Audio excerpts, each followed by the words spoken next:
Bhilai steel plant സ്ഥാപിതമായ വർഷം 1955. Rourkela steel plant സ്ഥാപിതമായ വർഷം 1959.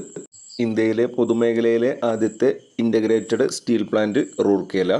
ദുർഗാപൂർ സ്റ്റീൽ പ്ലാന്റ് സ്ഥാപിതമായ വർഷം 1959. ദക്ഷിണേന്ത്യയിലെ ആദ്യത്തെ ഇരുമ്പുരുക്കുശാല വിശ്വേശ്വരയ്യ ഇരുമ്പുരുക്കുശാല.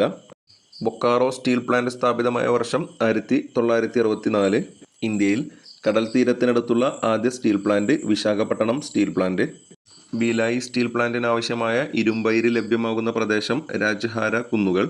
ദുർഗാപൂർ സ്റ്റീൽ പ്ലാന്റ് ഏതു രാജ്യത്തിന്റെ സഹകരണത്തോടെയാണ് നിർമ്മിച്ചത്? Britain.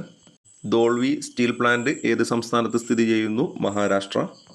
IISCO Indian iron and steel company ഏത് സംസ്ഥാനത്താണ്? പശ്ചിമ ബംഗാൾ. ഇന്ത്യയിൽ വൻകിട ഉരുക്കു വ്യവസായത്തിന് തുടക്കം കുറിച്ചുകൊണ്ട് പശ്ചിമ ബംഗാളിലെ കുൾട്ടിയിൽ